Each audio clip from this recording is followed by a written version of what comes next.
John chapter 6. Some time after this, Jesus crossed to the far shore of the Sea of Galilee, that is, the Sea of Tiberias, and a great crowd of people followed him because they saw the signs he had performed by healing those who were ill. Then Jesus went up on a mountainside and sat down with his disciples. The Jewish Passover feast was near. When Jesus looked up and saw a great crowd coming towards him, he said to Philip, "Where shall we buy bread for these people to eat?" He asked this only to test him, for he had already in mind what he was going to do. Philip answered him, "It would take almost a year's wages to buy enough bread for each one to have a bite." Another of his disciples, Andrew, Simon Peter's brother, spoke up. "Here is a boy with 5 small barley loaves and 2 small fish, but how far will they go among so many?" Jesus said, "Make the people sit down." There was plenty of grass in that place, and they sat down. About 5,000 men were there. Jesus then took the loaves, gave thanks, and distributed to those who were seated as much as they wanted. He did the same with the fish. When they had all had enough to eat, he said to his disciples, "Gather the pieces that are left over, let nothing be wasted." So they gathered them and filled 12 baskets with the pieces of the 5 barley loaves left over by those who had eaten. After the people saw the sign Jesus performed, they began to say, "Surely this is the prophet who is to come into the world." Jesus, knowing that they intended to come and make him king by force, withdrew again to a mountain by himself. When evening came, his disciples went down to the lake, where they got into a boat and set off across the lake for Capernaum. By now it was dark, and Jesus had not yet joined them. A strong wind was blowing, and the waters grew rough. When they had rowed about 3 or 3.5 miles, they saw Jesus approaching the boat, walking on the water, and they were frightened. But he said to them, "It is I, don't be afraid." Then they were willing to take him into the boat, and immediately the boat reached the shore where they were heading. The next day, the crowd that had stayed on the opposite shore of the lake realized that only one boat had been there, and that Jesus had not entered it with his disciples, but that they had gone away alone. Then some boats from Tiberias landed near the place where the people had eaten the bread after the Lord had given thanks. Once the crowd realized that neither Jesus nor his disciples were there, they got into the boats and went to Capernaum in search of Jesus. When they found him on the other side of the lake, they asked him, "Rabbi, when did you get here?"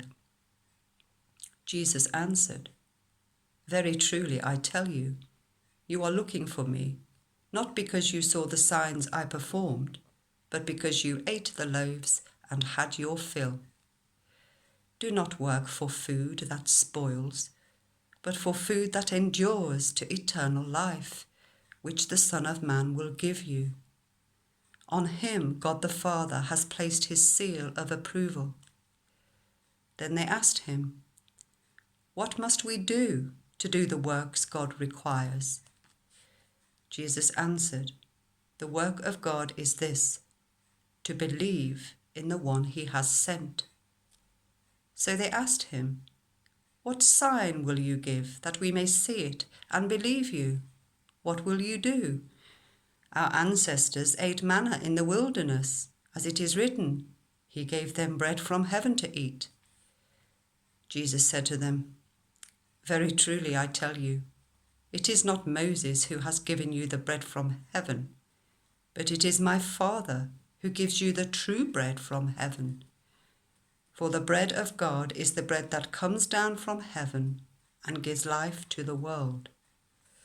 "Sir," they said, "always give us this bread." Then Jesus declared, "I am the bread of life.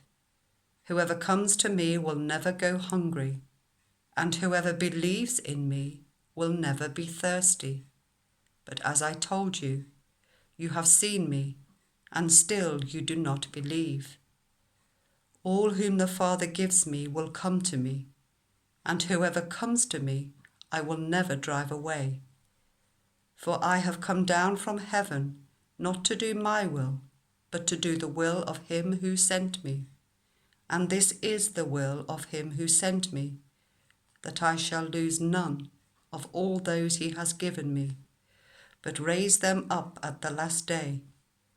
For my Father's will is that everyone who looks to the Son and believes in him shall have eternal life, and I will raise them up at the last day. At this, the Jews there began to grumble about him, because he said, I am the bread that came down from heaven.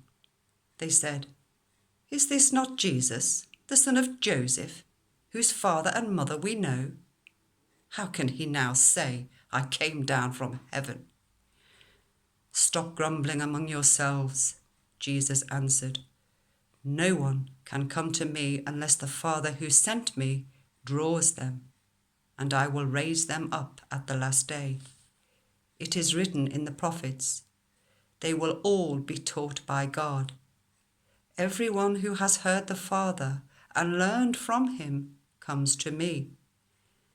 No one has seen the Father except the one who is from God. Only he has seen the Father. Very truly I tell you, whoever believes has eternal life. I am the bread of life. Your ancestors ate manna in the wilderness, yet they died. But here is the bread that comes down from heaven, which people may eat and not die. I am the living bread that came down from heaven. Whoever eats of this bread will live forever. This bread is my flesh, which I will give for the life of the world. Then the Jews began to argue sharply among themselves. How can this man give us his flesh to eat?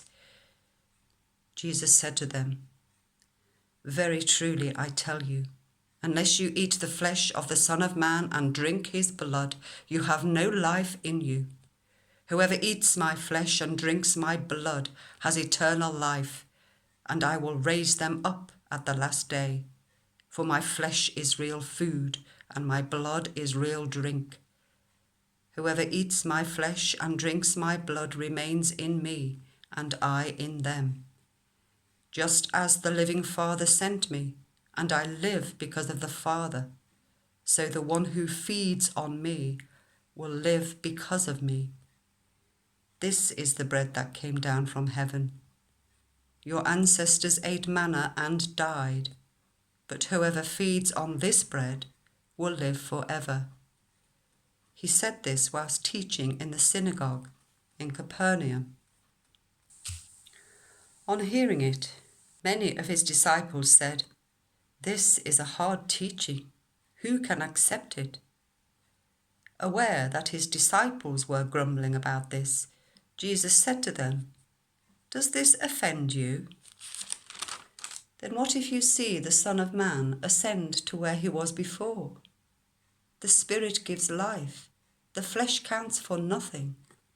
The words I have spoken to you, they are full of the Spirit and life. Yet there are some of you who do not believe. For Jesus had known from the beginning which of them did not believe and who would betray him. He went on to say, This is why I told you that no one can come to me unless the Father has enabled them. From this time, many of his disciples turned back and no longer followed him. You do not want to leave too, do you? Jesus asked the 12. Simon Peter answered him, Lord, to whom shall we go? You have the words of eternal life. We have come to believe and to know that you are the Holy One of God. Then Jesus replied, Have I not chosen you, the 12? yet one of you is a devil." He meant Judas, the son of Simon Iscariot, who, though one of the 12, was later to betray him.